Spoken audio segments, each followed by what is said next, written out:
I got idea, man.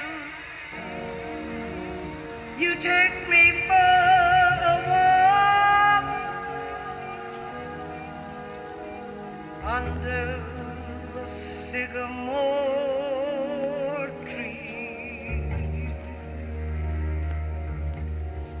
the dark trees that blow, baby,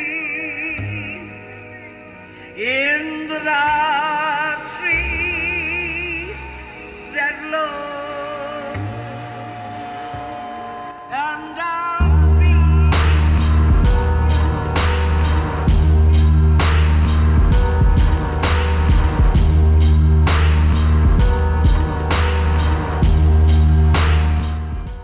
And welcome to this week's edition of Twin Peaks Unwrapped. I'm your host, Bryon Kazowski, and beside me is Ben Durant.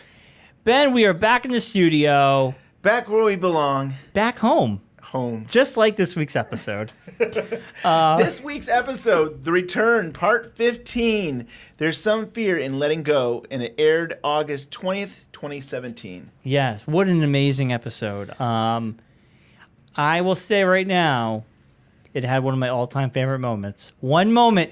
Unlike you and everybody else who waited 25 years, Yeah. I waited a year and a half for it. You've been in this town 15 minutes. I waited a year and a half for this one magical moment, and it happened, and I was so happy.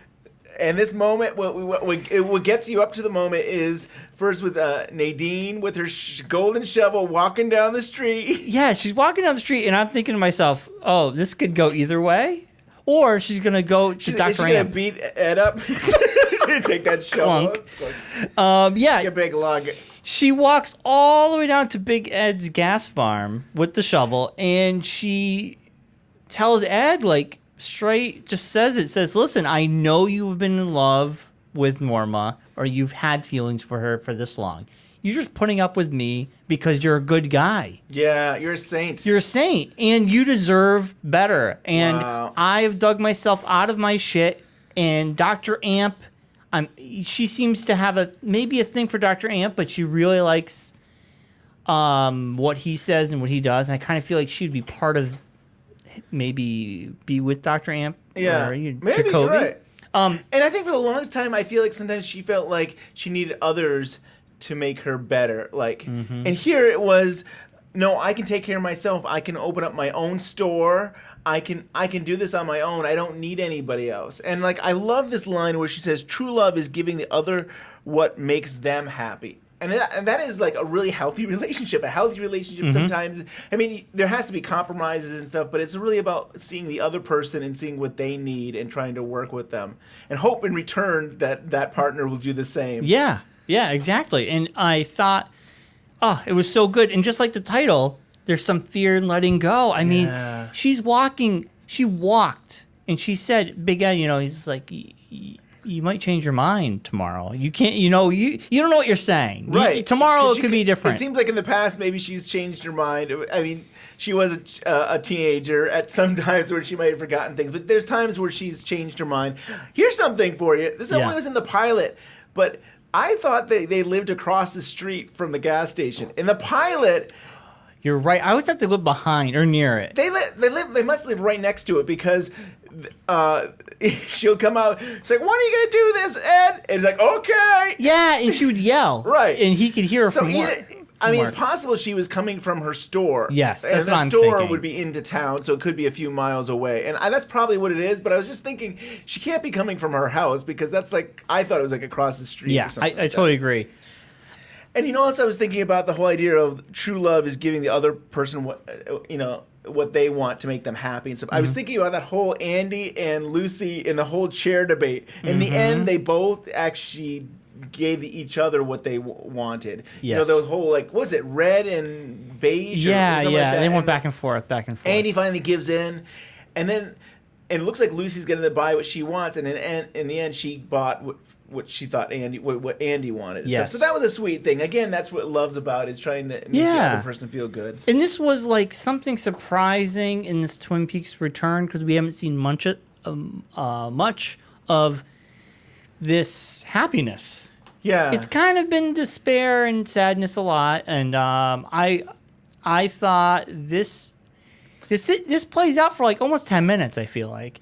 And they cut into Otis Redding's I've Been Loving You Too Long. As Big Ed pulls up at the double R. He's so happy. I was so excited. He's waving. He was like a kid. Right, he's waving for Norma. It's like, Norma, I'm here. And he was a little kid. And Norma, she seems reserved. Like she's been through this before. Yes, but you feel like she's just like just take a minute because I got to deal with someone else. Walter, which is kind of like her boyfriend / she's business partners and stuff. So I think he's romancing her to get what he wants. Sure. I almost feel like I don't think he cares. Right. I mean, he mentions, did you get my flowers? And she said, yes, I got your flowers. Mm-hmm. Except Walter there. But it's funny that she puts Ed on hold and like, we can finally be together. It's like, Walter's here. And then like, I was so heartbreaking. Like yeah. you have the music and you think everything's going to happen. And then Big Ed just sits down and asks for probably a coffee. And then cyanide. Cyanide just pill. Kill me right now. Yeah. But it's like, it's a beautiful moment. And then like, so, yeah, like he kind of closes his eyes and just like, what am I going to do now? And then we have the whole Norma and Walter scene. And you're thinking that like, things are going to work out and she's going to expand her franchise. She's like, no. She's going to call it Norma's Diner there, Norma's Double R. She wants to focus on her family. And then when she said and what family. is her family? Did you think of Annie? I did not. I thought of Annie. I'm like, yeah, you should focus on where's Annie. How's Annie doing? Yeah. How come Annie's not working and here? There was discussion on this, I think, on Twitter about this. Her family is the Twin Peaks community and her customers, like her local customers is that family that she cares about. Like she's saying, and we've seen this.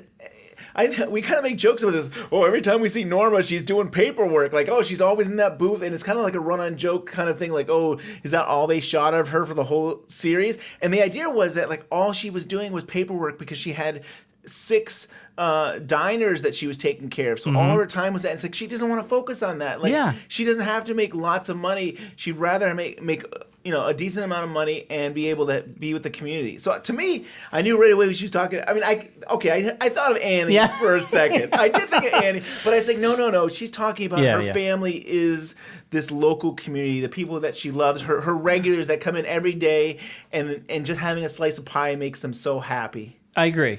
And with Big Ed sitting there at the counter, this goes back to the theme. There's some fear in letting go.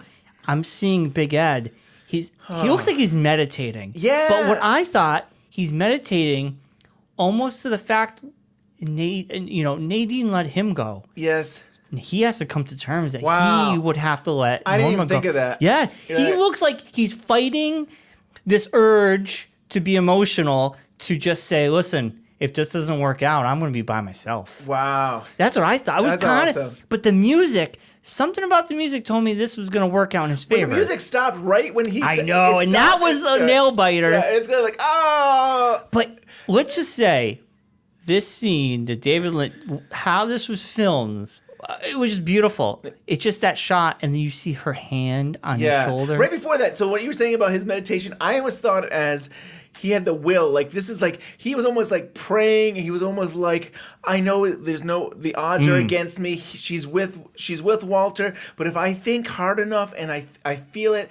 somehow things can change, and I'm gonna will it to happen. And I don't think he did. I think Norma on her own decided, no, I want just to run the Double R Diner and not all these other franchise things. Yeah. But it still was kind of neat to think that like maybe he's just like thinking, praying, willing it to happen, saying it can happen. And you could kind of see him making a little smirk. Like, I don't know if he could hear when Walter Walter went away. His lip curled. Right, like yes, it might be happening. Right, and then she puts her hand on his shoulder, and it was so. Ugh. David Lynch is just a master when it comes to framing shots. But it was such a beautiful shot. You could still frame that. Can I say I cried a little bit? Like, I was so excited. I was so. A little bit. I know. Like, it is a beautiful thing. It's for me, 25 years I've waited for this moment. And literally, like the last time we saw them was in Firewalk with. Well, no, they weren't in Firewalk with me. They were in Missing Pieces. Right. And that was one of my favorite shining moments in Missing Pieces. Was them in the truck talking, and I was like, man, I miss them. Yeah. And the end of season 2.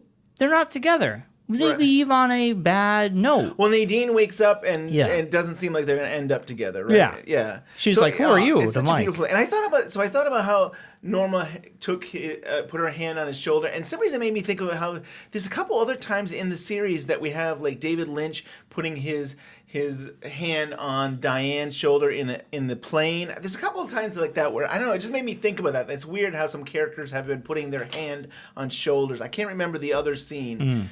But this was a beautiful thing. And then for them to be together, they kiss. And you have Shelley witnessing this. Yeah. Is this a wake-up moment for Shelley? No. But hold on. They're going to get married. Big Ed and Norma, let's get married. Yes. So good. But now, online, there's a meme going around about Shelley. Somebody's up. You brought it up, but I brought it up. It was Shelley going, "Oh, how sweet and wonderful," and then she's like, "I can't wait to go tell my drug dealing boyfriend this sweet moment." Oh, burn!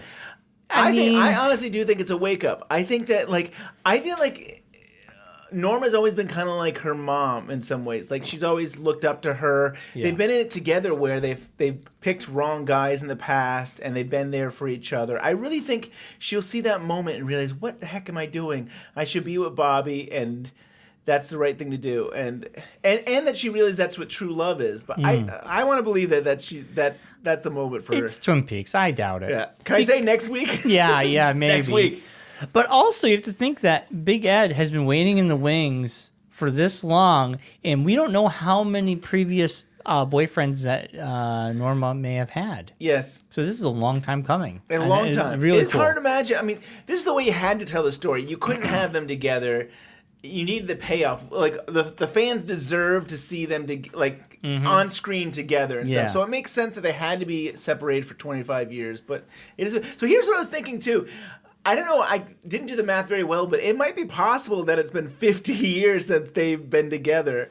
I could be wrong. Why would it be 50 years? So 25 years ago, we were in the original series, and they were together in high school. And I was thinking about how 25 years ago, before that, Norma won the Miss Twin Peaks contest. So I feel like when we saw them in the original series, it had been 20. I might be wrong, but I feel like it had been 25 years since they were together in high school. Because you were about 30.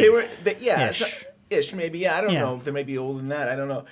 But yeah, they were together in high school, and then I don't know if they were still in high school when she hung out with Hank and he went with Nadine. I can't remember. It's hard to remember the timelines, but I feel like it's been close to 50. It's hard to imagine that. It seems like a half a century. Is that possible? But so they were like almost high school sweethearts. They were. Yeah. They were high So school. that's crazy. You're right. That's crazy.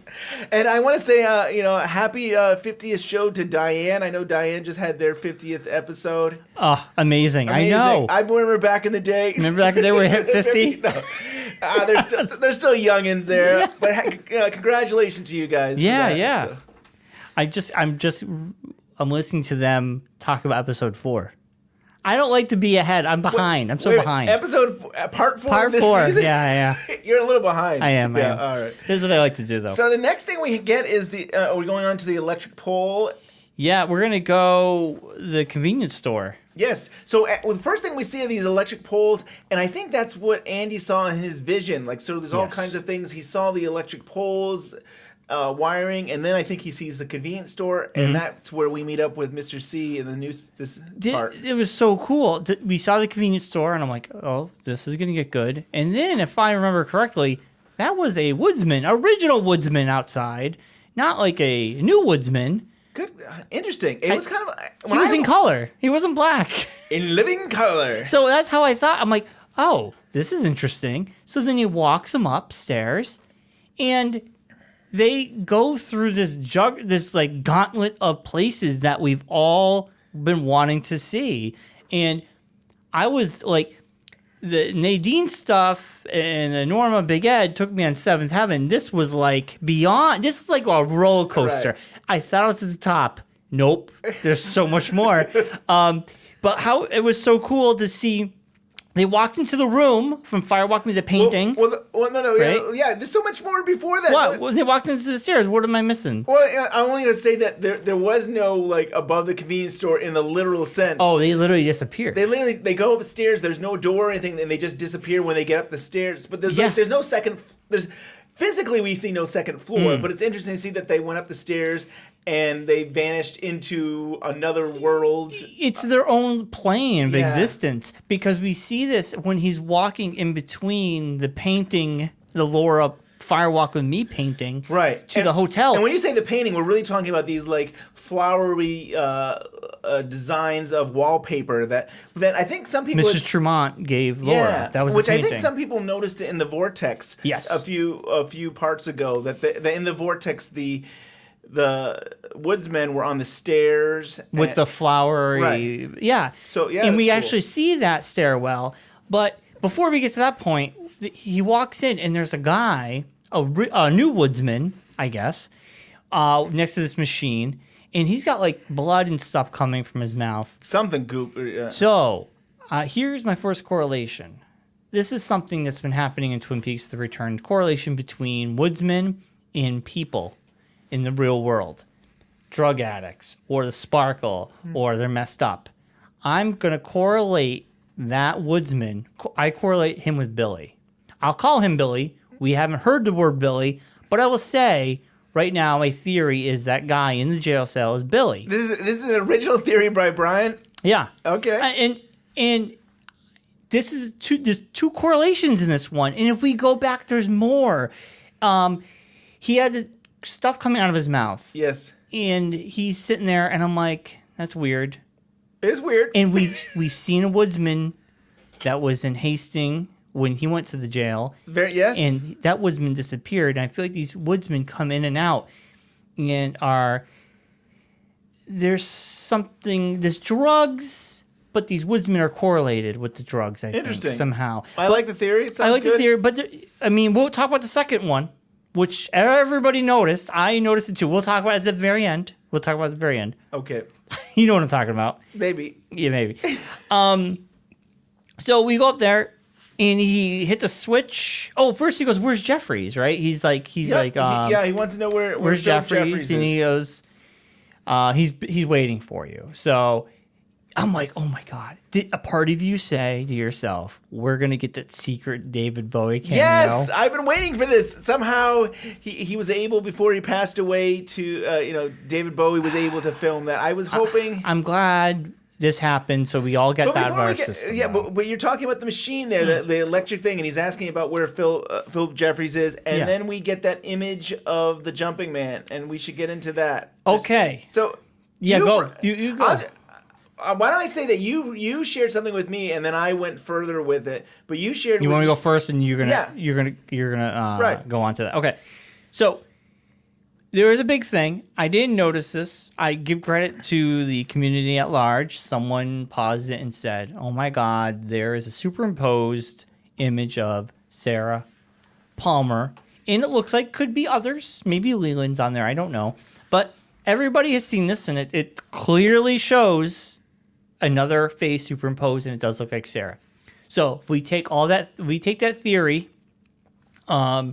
which after rewatching the scene, I see that. I was so excited by everything. I saw faces, but it happened so quickly. It was so fast. It was like seconds, really. Yeah. And like the most thing I saw was, it's a jumping man. Yeah. So here, my theory about the jumping man. I feel that this jumping man is representing that we finally got Sarah Palmer. I feel like that face is showing that Sarah Palmer is now in the mix. And this is evident. She's a part of the spirit world. Yeah, I think so. She's part of this darkness. Yes. And I think we have the evidence. We've seen the weirdness. We've seen her take her face off and kill someone. Yes. We have the evidence, and now we see, yes, Sarah Palmer. It's probably just like Leland and Bob were together, and so Leland would be a part of this world back in the day. So it's just basically saying that Sarah is now in the mix of this evil, that spirit. Yeah. Now, we briefly talked about this last week. How I don't think Sarah. The way I think about things, I don't think Sarah Palmer is that girl with the bug. I don't buy that yet. From part 8 there, right? Yeah, I think that this is opportunity for this darkness. Okay, so Sarah Palmer, we'll start from the beginning. Sarah Palmer has lived 25 years with this pain, the pain and suffering, which is Garbanzo, or whatever you want to say it. She's been living with this for 25 years. She's been holding strong. I don't know how. Right. She's been keeping these voices and everything at bay. I also want to add to that real quick, just to say that there must be some guilt involved. Not only is there pain, but like she could have done something. She could have protected her daughter. This is what I'm saying. This is the ultimate host because she's been through. She's broken. She's definitely broken, and alcohol is not cutting it anymore. Right. I think alcohol was suppressing her feelings, escaping. That ain't doing it anymore, as we can see. And I think the mother of the experiment, found the ultimate host. It's a Palmer. It's Sarah Palmer. Well, the mother, we saw, gave birth to Bob, to the evil. And we know mother might be looking for Bob. So if it takes on the host of Sarah Palmer, which we know Bob wanted Sarah Palmer so badly. Couldn't have Sarah her. Palmer. Or Laura Palmer. Yeah. Wanted Laura Palmer so badly. Couldn't have her because she ended up taking her own life or allowing herself just to die to escape that. So now we have Bob and the mom. The mom wants Bob back. And I think Sarah Palmer being the ultimate host, the most broken person in Twin Peaks. Yes. And the Palmer, the twofer. It could be two birds with one stone. And now you have Bob, who will be attracted, or the mom attracted to finding. So I think my theory is this whole jumping man represents that the lineage of this disease has jumped to that side of the family, to Sarah Palmer. I don't know, because I always took it as Leland, something happened to him when he was a boy, and that it's the cycle of abuse will just continue, but it couldn't continue anymore. And I think that bug and that girl correlates somehow, and that's on the Palmer side of things, not Sarah's. I don't know. And I still go back and forth whether that is. I think story-wise, it makes the most sense that the mother is in Sarah, but I still don't know. And then I was like, is that the jumping man that's inside Sarah, or is it some other other spirit? I think every spirit, we can all project what we want on. Right, but it's evil. It's evil. Right. But I say the way I look at it is the jumping man represents that this evil has jumped to this person. Because it's not in that line anymore. It's a different bloodline. It's not. She's not a true Palmer. Yes. And I don't know the Palmers. We always say there's something special about the Palmer. And remember, like there is definitely though Sarah's line were special as well. I can't remember if this is in the script or if this was actually made in the show. But her sister Beth is Maddie's mom, and she was supposed to be special. And of course, we know Sarah has visions, and she's been able to have Bob or Wyndham Earl speak through her and stuff. So she's definitely there is a supernatural element on Sarah Palmer's lineage as well. So this is the ultimate host, the mom getting Sarah Palmer. That's pretty cool. So you shared with me that picture, and I was like, I gotta see this for myself. This picture, and I remember seeing it and hearing a squiggly sound, which to me almost made me think of like a tape recorder. You're fast forwarding to me, make me sound that. Yeah. So I captured that little scene, and it's on YouTube. I wanted to be able to slow it down really slowly so I could see almost every frame of Sarah. But you can definitely see it's Sarah. And I know some people think it looks like Philip Jeffries and Lee and other people. It's Sarah. It's Sarah's face that goes back and forth between her face and the jumping man. But then I said, you know what? I want to play with this sound because I feel like there might be a message in there. And the Reddit community and other people are doing the same thing. Yeah. And I heard different words and I heard different things. Yeah, I don't know what I heard. And with Reddit, this is their interpretation of what it says. Back away a little bit, Michael. Yeah, back away. Back. Keep going back. There. Perfect. And it sounds just like David Lynch. And that Michael, there is a Michael who was a gaffer on this show. So I'm wondering if this audio is actually David Lynch giving direction. It has nothing to do with the series at all. And that would work. It has nothing to do with the show. It has to do with, It's bizarre. I'd love maybe someday we'll have to ask somebody from the production of Twin Peaks, but it does seem like maybe for the longest time I was like, oh, go away, go away. I was hearing these words like I had to change the pitch, so I had to slow it down. I was changing the pitch, and I could make out some words. But it seems like maybe it's David Lynch just giving directing, and maybe I don't know when maybe he captured it while he was filming, and he said, "Oh well, if we mess around with the speed of it, nobody will ever know any better." But you know, as community, we hear things and we want to interpret it. So I thought it was fascinating though. But the whole Sarah thing is really something with her image, and without a doubt that there's a connection between the convenience store, Red Room, other place, and. You know, the jumping man could just represent this glee of them getting someone. That's what I almost... I do like that. And it's funny, like the jumping man also happy. reminds me of the boy who jumped as well, the grandson. Yeah, because didn't we saw the little boy with the mask, and we always said, well, maybe that was Leland. We thought maybe it could be, but he was always jumping around, and and usually it was around times of of strange things happening. And, this jumping man could just be this excitement in the air. We got... we got Leland. Right. We're gonna get Laura. That didn't happen. But now we got Sarah. Sarah's ultimate. I don't know if you're implying this too, but they get Sarah Palmer. Could Sarah Palmer be a way to get Laura? Yes, that's what I'm implying. Yes. Because Laura. Okay. Because I mean, the connection. I still want to believe, and mother and daughter. I think John Thorne and others have believed that we are going to get a living Laura Palmer. Like, we are going to get flesh and blood, or we're going to get some kind of spirit that's going to come into the real world, and they're going to face off, and maybe this is the best get. When Laura gets sucked out of the lodge, what if he was... That moment is a different moment. It hasn't happened yet. You think it hasn't happened? What if that... Oh, no. No, because everything's different. Oh, no. What if Laura... We got to get back into the No. show. What if to Laura to save her mom, she was screaming though. She yanked out. She didn't want to go. It wasn't like, bye, Cooper. I'll talk to you later. Maybe the one on arm. I don't know. But I do. But what if that was Sarah? What if the mom is the one that sucked her out? Who knows? Ooh, who knows? I mean, right. So many things. But I still look at it as that, like, this is the best battle is to have Sarah against Laura, and the whole face thing. I love the face off. Yes. And then you have Mr. C versus Cooper. Right. So many face offs. Good stuff. Yeah, so good. Yeah, so Mr. C goes through stairs and hallways till he gets to another door that takes him to a motel area, which is the motel from Fire Walk with Me. Right, that the Blue Diamond. It's not. Diamond. I mean, I don't think the show is implying that, but it definitely is the same filming location. You can actually see the bushes off to the right of the room that Renette's room there. Yeah, we went into.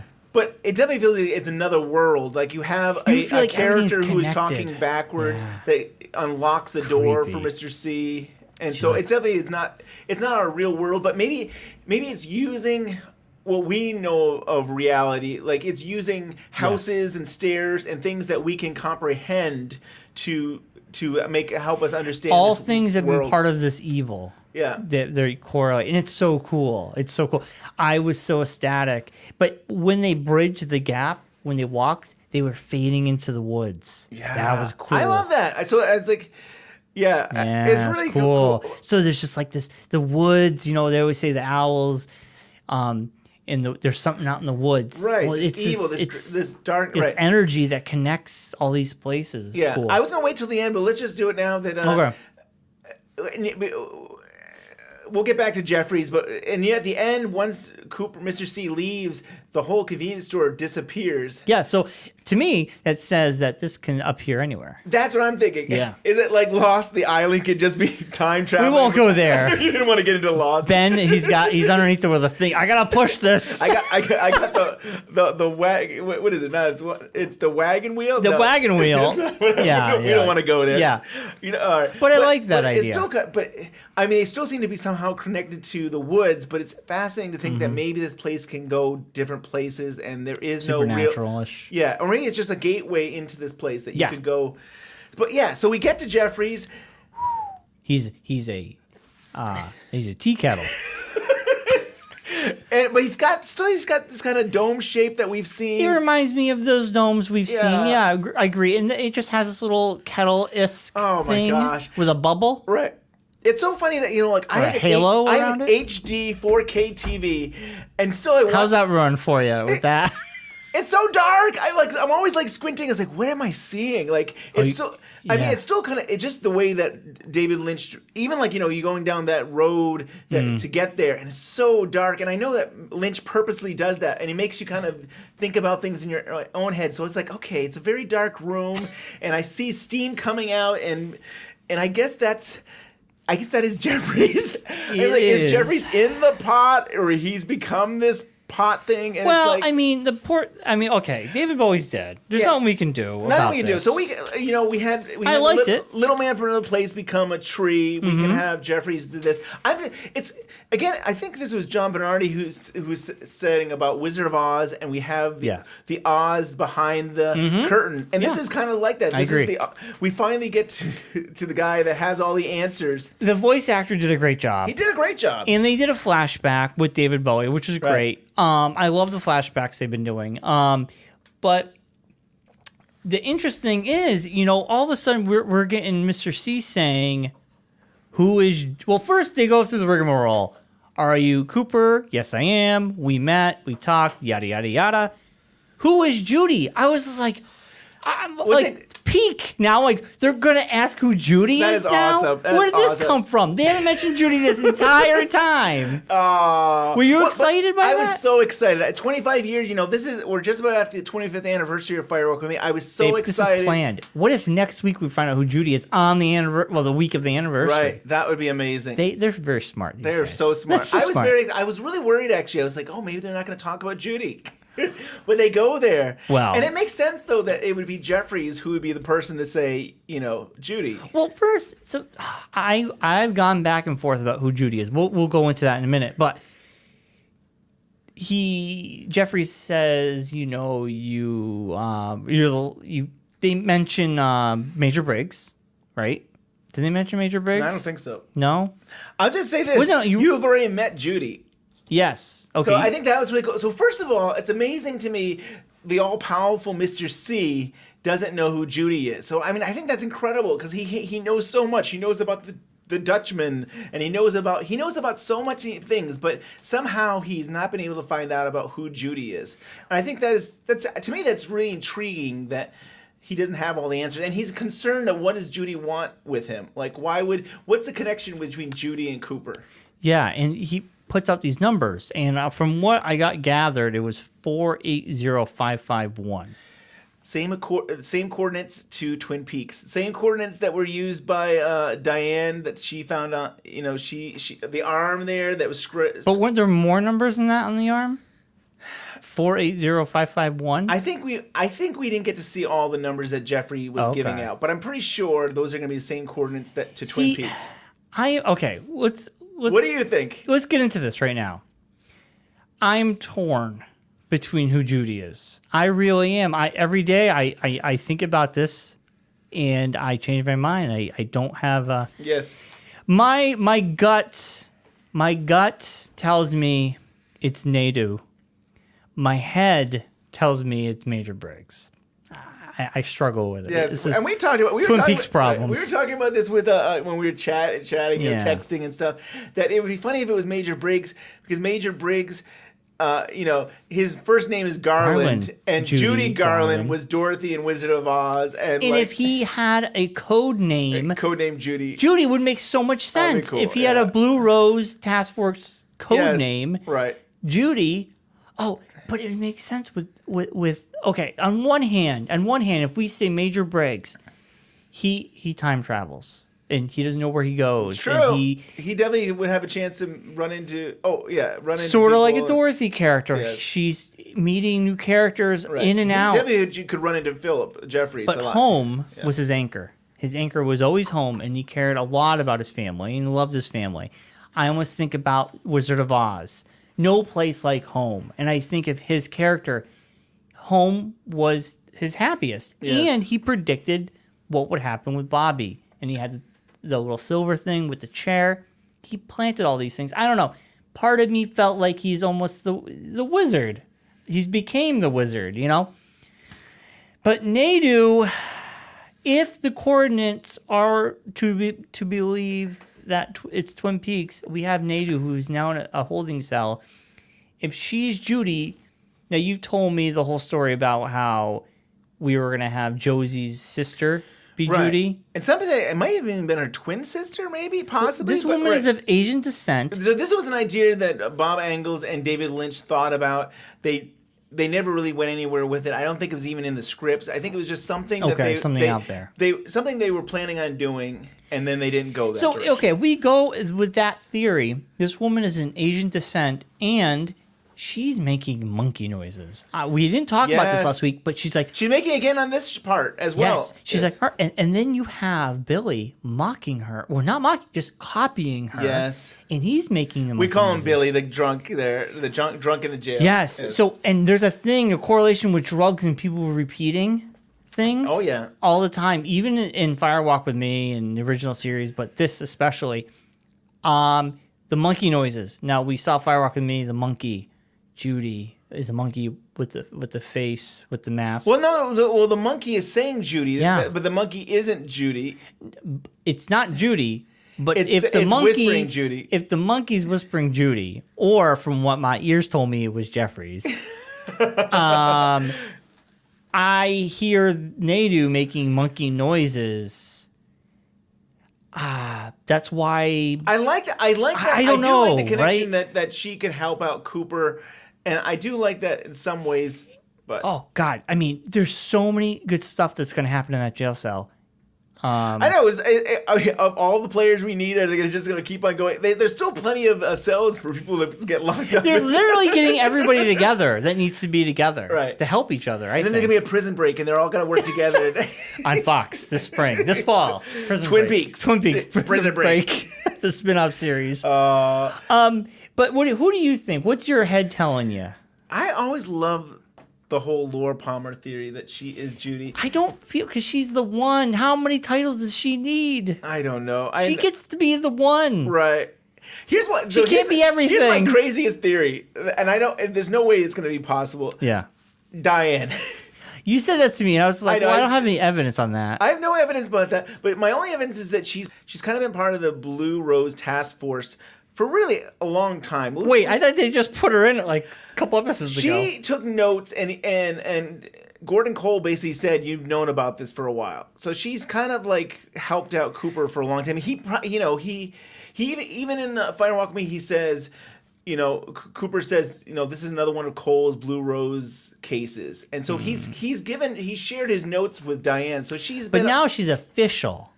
My point is she knows a lot of stuff, maybe she is, I don't know. That's a huge stretch. That's a huge stretch. The real reason I'm doing that is because I really believe she's not what we think is going on. I still, even though we saw another text from Mr. C Las Vegas, which would connect when we saw Diane. That's why the timelines are off. I know what timeline is, but I still some reason my gut's still trying to tell me that's Diane and Mr. C are not talking to each other. I don't know how they're going to prove that, but I keep thinking to myself, it's not what we think it is. Hey, nothing really is in Twin Peaks. Everything we think is going to be the opposite. So honestly, I don't know about you. Judy. Don't know. I'm really just looking forward to Who do you want Judy to be, though? I mean, is Major Briggs something that we've always felt could be Judy? I like it being Major Briggs, but I actually want a person that I can talk to. I don't really want a kettle. I don't want a rock. Dead. I know he's dead. So I need a person. I want a real person to talk to. But here's the evidence. The things. He says, you have met this person. Major Briggs is someone he's met. Nadu, he did meet in the lodge, in whatever. My only problem with that was that, how does Jeffries know that they met? If it was NATO. Jeffries would know everything. Maybe. I don't know. I'm willing to just take it in and find out. I'm excited that they're going back there. And I was so excited. But now the theories come in. So we have some, they leave, the phone rings. He picks it up, and it just kind of warps him back. It's kind of his way of hey, we're not going to walk you all the way out of here. You answer the phone, and we'll get you out. Yeah. He's in a telephone booth outside the convenience store. And looky who comes driving by, Mr. Richard. Is it Richard Horne? Richard Horne. And we haven't seen him, and he's like, I've been following you, and they scuffle. He knocks him down. No, before you get there, the reason he's following him is his mother had a picture of him, and he knows he's an FBI agent. Oh, you're the missing FBI agent. I don't know if he knows he's missing. He just knew that his mother had a picture of Cooper, who was an FBI agent in a suit, and Mr. C's like, how do you know this and stuff? And like, who's your mother? And oh, my mother's Audrey Horne. Dun, dun, dun. We all knew it. We knew it forever. We've always known this. But it's so good to finally say that. Yeah. And now I think we need to now know what's going on with Audrey. But we'll get there. But yeah, so then he does the old spit trick. He spits, look at my spit. And he spits, and then he gets the gun away from him and kicks the crap out of him. Yeah. But at the same time, he's like, I just beat you up and don't ever try that again. But come with me. I'll share some more with you on our travels. So a lot of people are saying this felt like a father-son thing. Yes. I don't know. I still don't buy that Audrey. Okay, I believe that Audrey could have had relations with Mr. C, but I don't believe the coma thing. Yeah. I don't believe she was impregnated while. I know. It's so disturbing to think that could be the case. And I don't know. That means I don't know if someone could physically give birth while they're in a coma. That's fair. That's my argument about that. Did she wake up and then all of a sudden she had to give birth? Like, that made no sense. The whole thing is a fantasy that we think that could be so evil to happen, but I don't buy it. I don't know. Richard, I am your father. Yeah, I mean, if this happened after her coma, there's no way. Yes. Maybe they're father and son. I don't know. So then the convenience store disappears, which we talked about, and that was so cool. The whole, cool. Like, I was just like, oh my God, this is just like one of the coolest episodes ever. They really are these extended scenes. Like, we had the Holy Dean and Ed moves on to the diner, and you had the same thing where you had the convenience store, and then we kind of move on to Richard's story. Mm-hmm. And I like that they're kind of like coming together with these things, and they're moving on. So to go on, this is a small scene. I mean, I like these big scenes, but this is another small side story where we have Steven. Yes. And with I never say her name right. Gersten. Yeah, Gersten's Hayward. One of the Hayward sisters. Yes. They're in the woods. And what are you getting at? What he's saying? I mean, he's tweaking out on Sparkle or some sort of drug. Right. And I kind of feel. Do you get the impression he did something really bad? Yes. He says. Gersten asked him why, and so we're in the middle of a conversation, which is always I kind of love that Lynch does that. Like, we're kind of always questioning, like, we don't get the whole setup. So he's kind of like saying he did do this, and she's saying no, she did this to you, which I'm guessing might be Becky, might be his wife there, and he goes on that and then he said, what did they give? What the fuck did she give you? So then, did Becky give him drugs? And that's how he's high. I don't know, but there is this whole. I don't know. He does seem like he's done something, but then he seems like he wants to kill himself. I'm like, did he try to kill Becky? Did something horrible happen? Did he do like what did he do that bad that he doesn't want to kill himself? Right, but he's not. He's definitely not with it. Like, he's not with it at all. Like, he wants to end it, and he's. But our friend here, Cyril Pons, the reporter of Twin Peaks. I was like, Mark Frost. Mark Frost. That was very exciting. It's so funny. The other day before this part aired, I was like, "Where's Mark Frost? We need to have him." And then he was in this one. So, and of course, I didn't. He's wearing this hat that like covers his ears, and I didn't know who he was until he came and saw Steven there, until they were there. So at first, it's like, who is this guy that he's walking his dog? But it was cool that it was Mark Frost. And so he witnesses them together, and Steven freaks out and hides his gun.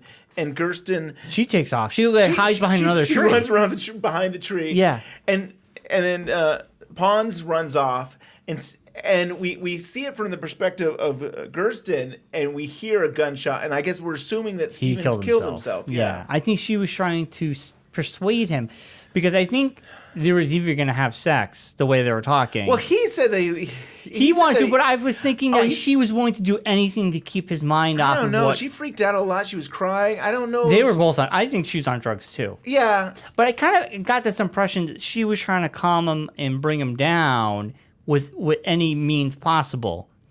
And when Pond shows up, that kind of threw it off because then she freaked out and ran. I think he had the gun. First of all, he has a gun, and then he starts loading it, and that's when she really starts freaking out. Yeah. It's like he's gonna use that gun, and so I really felt like she realized that was the chance to get away when Pond showed up. That like I don't know if I'm gonna get out of this situation. This might be my only time I can get out of here. Fair enough, yeah. But then Pond goes over to see Carl at the trailer park. I don't think. And he's reporting. He's reporting. Right, he's reporting. Unofficial reporter. Unofficial to say reporter. That, hey, that guy that lives at that trailer here, he's doing stuff in the woods. Yeah, he's like, Carl, I'm standing here in the Fat Trout trailer park. And it's great watching this part. And, we went to the Twin Peaks Festival. Yeah. And we got to go to the motel where We saw Carl's trailer. We saw his trailer. We walked around and we saw these different locations. We saw Steven's trailer. Yes. We actually walked in that area. But we also went to the motel where Mr. C is to go see Jeffries. So it's kind of neat to be in these locations and actually physically get to be there and say, hey. It's more magical. It is magical. It's like Disney World. It's like, as I'm watching, I'm like, I was there. Oh my God, I was there. I was at the diner. Yeah, I was at the diner. We were eating at Norma's at her booth, her office. Yes. We go back to the Roadhouse after all this, and I was like, the Roadhouse, this show can't be over. And it's not. The most entertaining and most interesting introduction to a non-band band. The announcer says, ZZ Top, there's no band. They're playing ZZ Top on a CD, and he cranks. Is that what they're doing? Yes, because the CD skips. Ah, you're right. Twice when he punches, which is interesting. Wow, good point. Yeah, so he turns the volume up to 11 as I saw it, but and there was the meter, a loud meter, the or whatever. Poster meter that was fake. Yes. That's funny. Like I didn't know if they weren't showing us the band, but you're totally right. When this fight happens, it skips. Yes, very cool. Now it's interesting because James decides he has to say hi to Renee, which we learned in the last part that she's married, which we didn't know all along. That we thought like, hey, it's a nice he's crush. Married to the guy who was ran off the road. Yes, he's married. Right. So Renee is married to Chuck, which then connects Chuck to the whole Audrey storyline and all these other Tinas and other characters. A couple episodes ago, he was the one at the bar complaining that someone ran him off the road. He was like, "You look like you need a beer. I need a beer." All these little, I love this little side thing. It's so funny that we thought this new series wasn't a soap opera, but then we realized the Roadhouse is where the soap opera takes place. Small towns are soap operas. Yes. But doesn't this give us the appearance now that this town is bigger? Remember the sign, how we jokingly said, well, 51,000. Now it feels a living, breathing town. I still, in my mind, want it to be 5,000. Even if there's, I don't know, but I hear what you're saying. You look at that Roadhouse, and they never had crowds like that in the original series. It makes it feel more alive.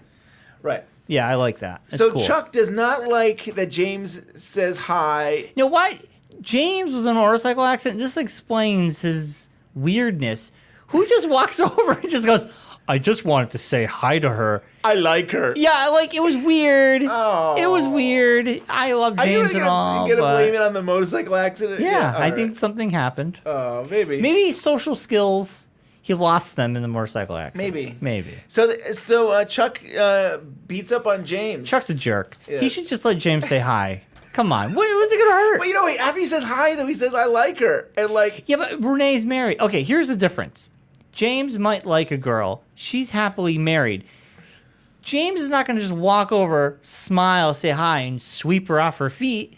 She'll be like, oh, hi. Maybe Chuck knows that Chuck James knows. was, stealing Bobby's girlfriend back in the day. Maybe. And, they were all in high school together. For all we know. They all could have been part of the high school. Yeah, I know you, James. You're always trying to steal the women. Yes, maybe that's his M.O. He's stealing women. Because not only that, after James steals Laura from Bobby, James then goes to Mike and say, hey, I like your girl, Donna. Yeah, I like Donna. And so like Yeah. he's known for like trying to steal women.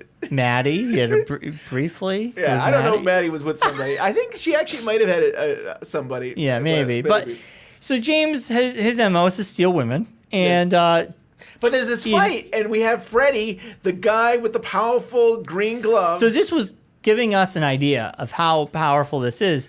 He punches him in it's the real. It's not some made up story. Yeah. We knew because the firemen that it wasn't made up, but this proves this is a real thing. And I think the firemen wanted an outside force to come into Twin Peaks to help with this situation. I really do. This is someone not connected, and it's someone that doesn't know everybody, doesn't know what's going on, and I think this is a great piece of the puzzle. He pows them. One punch. And the music Knocks him out. skips. Yeah. The music just skips. And I was like, that's interesting. So there's like sound waves. Like this thing is so powerful. Yeah. Things are going to like, okay, theories. rock the world. It's gonna like shift. Yes. Like Maybe that's part of John Bernardi's earthquake theory. Yes. Is Freddie gonna be part of the earthquake? Maybe he's like changed. What if everything's out of sync right now, but when he punches Mr. C, everything will be back into sync? But it was so powerful that he knocks the guy down, and he's like foaming at the mouth, his eyes. He's Concussion, like, big time. Yeah, big time. Yeah, like. And so bad that James and Freddie have to go to jail for this. I mean, they're in the. Why is James going to jail? I think they just want Yeah, James I mean, to... like, why? Yeah, right. Because James is getting beat up. I don't even think he got one punch in. Seriously. And they're like... like, I was like, well, James should not be in there. But anyway, I'm glad James is in there. Because he's part of this puzzle. I don't know how. Don't know how yet. Maybe he's just cool. Gotta have a cool guy in there. I really wanted them to be like... So, Hawk and Bobby are the ones that put Freddie and James in the cell. I wanted Bobby and James to have a moment there. Like, it's... Yeah. Because I mean, in the original series, we had both James and barking, and you had them both in jail together. So I thought it would have been funny to at least have some kind of exchange, but that didn't happen. So I figure Nadu needs to be protected. Now you just put the person that the fireman sent to Good Twin point. Peaks Great to point. protect someone. Maybe it's Nadu. Right. They're literally in the same room. That's cool. And I would have to bet we just saw maybe a portion of his power. He could probably easily break out of jail. Yeah, I bet you could pound that lock right off and you can walk right out. But because he's a good person, he's not going to do that. But I feel push comes to shove. If someone shows up for Nadu, he's going to feel compelled to stick up for her. I don't know. He'll bend that steel. But don't you feel the major players are all down there? Yeah, there's some. Yeah, And I think, okay, so I will and say... Chad's gonna help rescue him. He's gonna be the. Chad could be redeemed. Yeah, right. I love Chad. So I think Billy, the guy bleeding, will The save guy, Billy. the drunk we are calling Billy. We don't He know. has a he's woodsman Billy. in him. There's a woodsman in him. That goes back to right. You think that, yeah. I think this. Is this your theory? Have you heard this, or what is this coming from? No, this is coming from the Cooper crawling and the girl crawling. Okay. And when I watched I didn't even put that together either. You're saying that you didn't put that together? You're putting parallels between Dougie Cooper and at the end there's a girl crawling. someone matched it up and it matches perfectly. Yes. Yes. I missed this one. I guess I wasn't on a line So- enough this week. This is why I'm thinking they're down there with a woodsman. They're down there. They're sort of safe, but this Billy guy, he's got something in him. And if you listen to the story last week about Billy jumping over a 6-foot fence, he has superhuman powers. Mm-hmm. And they said that he jumped the fence, came in, and just stared at them. Yeah. And then like he hit his head on the sink on the mirror, and he didn't talk. He was just they didn't. I know They were I scared. play with you, but I do think that's Billy too. I do think It is Billy. It does make sense. The whole blood running from him. They said come from his mouth. and Right. Yeah. So I agree with you. We haven't gotten confirmation, but it does. I would say that's Billy. As well. Was the woodsman this all along to get someone in that holding cell because Nadu could? They know what's going to happen. I don't know. I don't know. We'll have to see. And I think this Freddie guy is a kink in the works. They don't expect the fireman to have a Right. secret, have someone else that has nothing to do with anything to come in Right. from the side. I think it's interesting. I like that. Yeah. We're going to Las Vegas. The FBI brings in the Joneses with kids. With kids? Kids, plural. More than one kid. That poor family. Wilson! All right, then we go on to Mr. Todd and Roger, and they get executed by Chantal. Did you wait? But when they got blown away, I was flabbergasted that happened so easily. I was like, really? No, like, holy crap! We don't have time to mess around. We don't. It goes. Chantal later on says how like I really miss torturing. Yeah. She basically is saying like I wish we had more time for this, but we don't have the time. We just gotta execute them. And now that's one out of the two. Who do you think that? I've always thought it was Dougie. Because we see pictures with Ike the Spike that was. They had a picture of Dougie. And they had a picture of Mr. Todd. I'm very torn. Not Mr. Todd. I'm very torn, Ben, because I really hope. Who else is going to go for it? No. It's going to be Dougie. I think that you're correct there. But I really hope that either Dougie or Cooper wakes up, leaves town, and they can't find him, and that's it. Or she shows up and somehow Cooper is back and can thwart them off. Or C, I'm really scared that Janie or someone's going to get killed.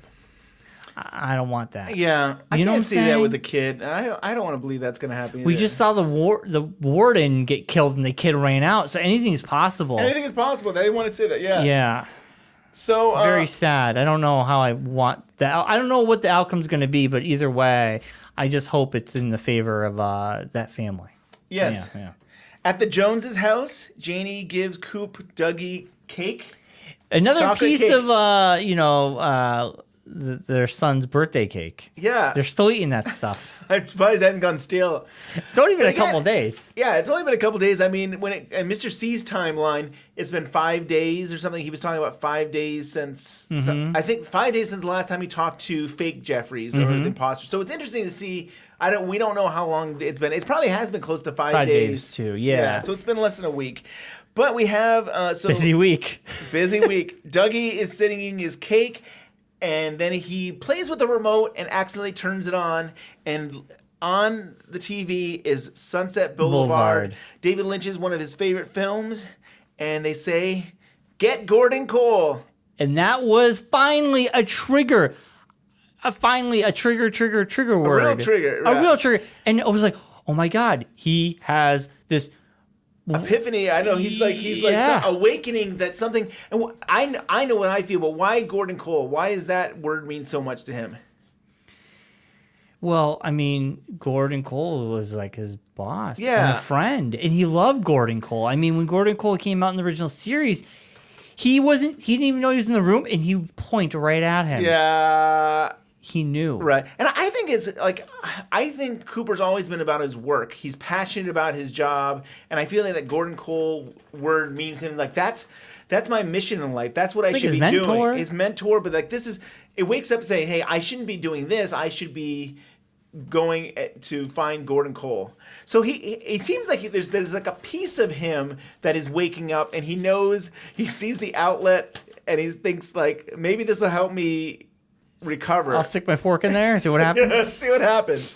So he sticks his fork in, and all of a sudden the electricity goes crazy, and Janie screams. Yep. And Sonny Jim is like, "What's going on?" He wakes up like he springs out of bed. What's going on, Mom? So what do you think? I mean, what do you think is going to happen? Next episode?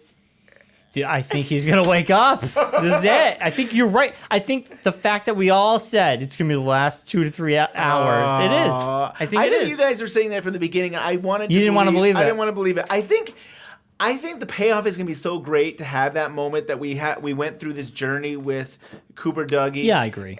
But I've been wanting it for so long. I know. And the question is will he still be in the Joneses' house, or will he go through the outlet? That's the question. I'm wondering if he's going to show up back in the lodge. Yeah, I do question that, or he's gonna, whether he goes in the convenience store. I feel like he might, and I kind of brought this up last week that I felt like, he's not gonna go in a car and drive all the way to Twin Peaks. I feel like he's gonna find a shortcut, and maybe it's through another dimension or something. I think you're absolutely right. I think what if he meets with the fireman again? Yes. And the fireman's, what if the fireman sits him down like Andy and gives him an update with the images. That's cool. And then gets him on his way. Yeah. I don't know. That could be it. So We move on to the log lady's home. Margaret calls Hawk. And again, there's another kind of Andy vision, I think, where you see the phone. yes, I think that might be the same vision Andy was having, that you just see a shot of the phone. And because you knew that Margaret was going to call, and Hawk, I was saying to you, Ben, every time we get to see her on screen, I think to myself, when is this going to be the last time? Yes. And this was, I got teary-eyed, man. It was killer, but it was so sweet that they really gave a fitting tribute to the character. Yes. And this part was dedicated to Margaret. I mean, I want to say, why isn't it Catherine Coulson? But we've already had a dedication title at the end of the credits to her. I think what Lynch is saying, and the way I saw that is, her character went beyond Twin Peaks. She was the log lady. Yeah. I feel like Margaret was beyond. That was part of her, just like Catherine Coulson was part of the log lady. They were one person. Outside of the Twin Peaks TV show and the fest, she was a log lady, So I think it's so fitting they gave this closure to her character on screen. And I thought it was just so beautifully done and so And Catherine good. Coulson, how brave is she? Like, I always thought she was the coolest woman. She gave us 10 minutes of her time, but we got to talk to her weeks before she was passing away. She gave us that time. But man, I thought she was brave once I found out that she was close to dying, that she would actually let us talk to her for a little while. But to be brave to say, like, I know I'm dying, but you know what? You can film me, and we will do a send off for this character. I mean, that is. Yeah. I don't know. I don't think if I was in pain and going through this, I don't think I'd want to deal with anybody. But I think that was really touching and moving, and she did it for the fans, and she did it for David, and she did it for herself, that she would do this. I mean, like, and I always wonder, is that really what she was looking like then? Like, I don't know if she had to. We did hear at the fest that it wasn't. Okay. But we don't really know. We don't know because the weeks, I mean, I think weeks went by. But still, no matter what, it was so beautiful. And I really am touched that Catherine would do that. And so she is the one that gives the line of the title, there is some fear in letting go. Yeah. And I even think about, like, oh my gosh, you're talking about a character that is passing away. And at the same time, you are going through a situation that you know you will be passing away soon. It's like the fear. She's just saying to Hawk, "My time has come. I'm letting go." Yeah, but Catherine's saying, "I'm letting go too," and like, my gosh, how brave is that she does that? And there is some important things happening besides this talk back and forth. She's talking about, I told you stuff before. This is before we, the viewers, have seen that when they talked face to face, she was talking about. There's something about Blue Pine Mountain and Under the Moon, and there's some kind of thing that you got to remember this, that it's going to happen soon. So it's interesting that she still has this last cryptic message. She's not even saying it's from the log. It seems it's her last cryptic message to Hawk, and that could confirm they've always been coming from her. Yeah. Right? That's what Catherine basically said. I mean, in some ways, there was no real spirit in the log. That was her way of communicating with people. Yeah. Beautiful. It really was. I mean, it's so many touching scenes. I mean, to have the double R with Ed and Norma, and then to have this, it was something. Love, life, and death, all in one episode. My favorite scene was her cabin with the lights just dimming. I was like, so good. It was so good. And Hawk tells Lucy, Andy, and Bobby, and Frank that Margaret has passed away. Yeah, and everybody was just, that was so well done. Yet again, another well done scene. And it was interesting that Truman was just looking at a picture of a fish on his laptop, which was very humorous to me. Yes. I was like, this is supposed to be a sad moment, and he just had a picture of a fish. Well, he did that before before Hawk got in the room, I think. Yeah, he just had a picture of a fish. He wants to go fishing. He's just staring at pictures of fish. He wants to go fishing. He doesn't want to be in the share station. Are we at the point of Audrey now? Well, I wanted to talk about before we get to Audrey. So the ending, we get into the Roadhouse, and there's the girl. I believe her name is Ruby. Yes. In the credits. In the Ruby. Ruby slippers. Ooh. I mean, that's interesting. It is interesting. And some reason I keep thinking maybe she's part of this whole Tina, Chuck. I feel like she could be connected to all those crazy things. Who knows? But Ruby is an interesting name. She's sitting there, and these two guys come over, which one of the guys vaguely looked like one of the truckers from Fire Walk with Me, but I don't know. Anyway, so she's like, I'm waiting for someone, but she's just staring, watching the band play, and they literally pick her up and put her on the ground, and then she starts crawling into the audience, and then she just screams, and I was like, that's interesting. That was like, is that Cooper? And someone online matched it up. It fits perfectly. Cooper playing with the remote. It's her sitting down. The guy picks her up. It's him turning on the TV. And then they scream at the same time. It fades, or Janie screams, I should say. She screams, and it fades to black. Someone matched it up. I didn't even think that. So I think there's correlation here. Ruby is interesting that her name is Ruby. And we kept saying that Cooper needs his shoes, ruby red shoes. Wow. I mean, he's not going to turn into this girl. I'm not saying that. I'm just saying the last 3 episodes is Cooper the girl. Great. I'm just saying there's a correlation here between these woodsmen, the real life plane, that other plane, and with... there's just correlations everywhere, and I thought that was a cool one. I don't know what it's going to mean. And now to the weakest part of the episode, I thought Audrey. Ben, what were your thoughts? I cannot believe that we have now seen her 3 times, and we still are no closer to understanding what the heck is going on with her. I will say this every time. Her performance is amazing. Shilin Fenn's performance is amazing. I just get frustrated that, like, I don't know what is going on. I mean...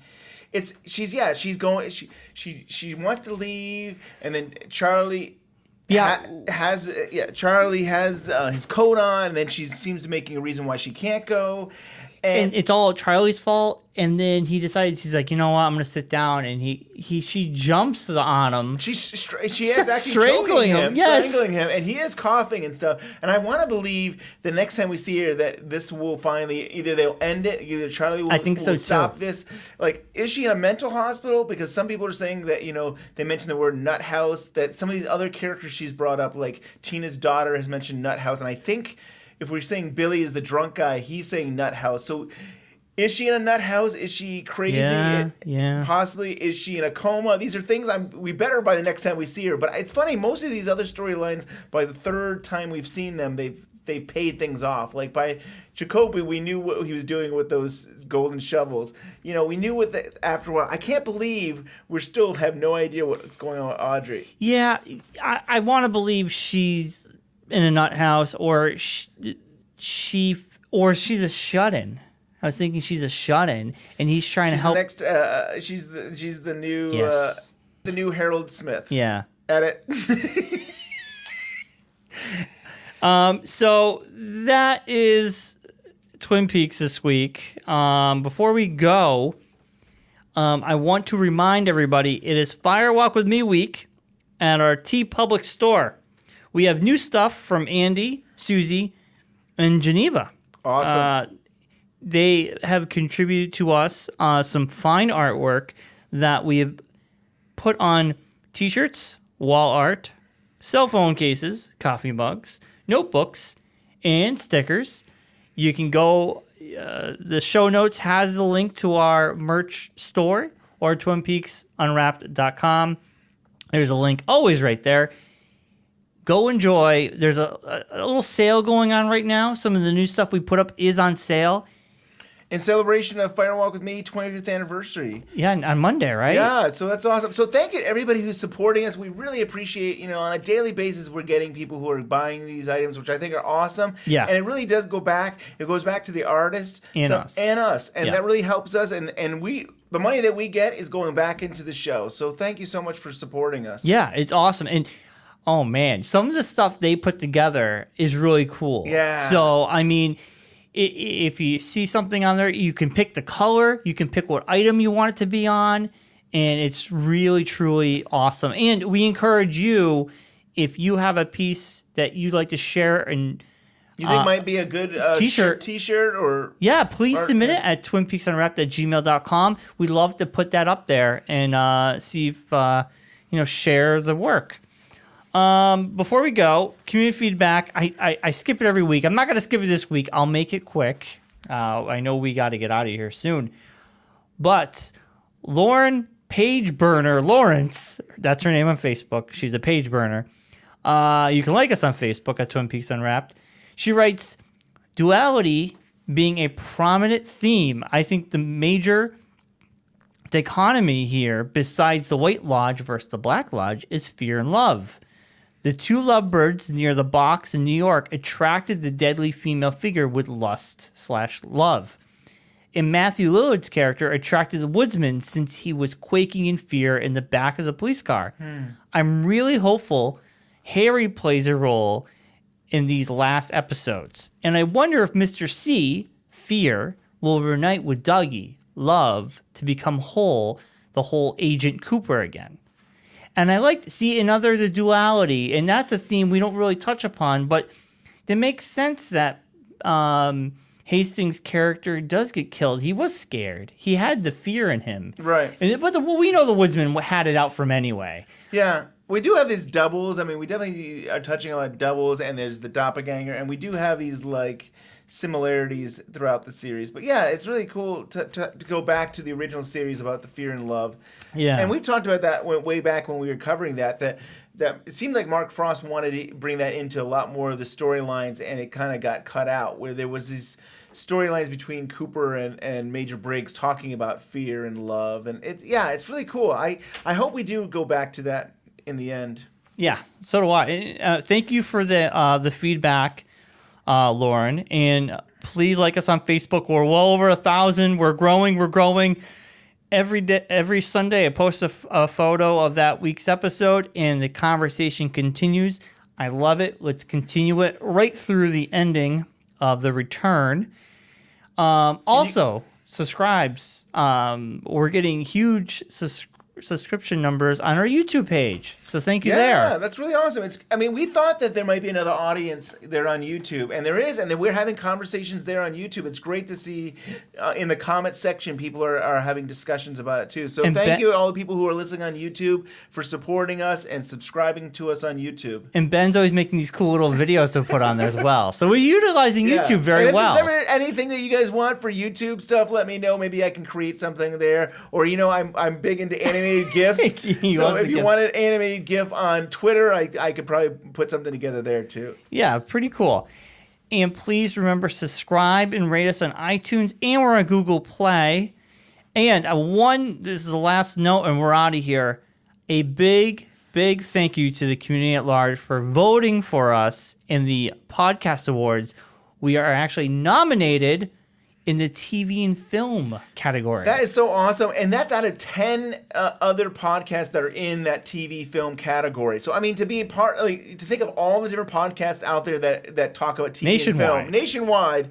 And we are in that top 10. I think that is awesome. So, I don't know, another month or so before the voting. Yeah, so now you guys got us in there. It's all up to their secret 280 or something people that will be listening to us and voting, and we'll find out in October, I believe. Yeah. And for me, it really is all about being nominated. I don't know if we'll win, but to have the community support us, thank you for doing that. Thank you for nominating us. To put us on that list is just that is winning enough. Yes.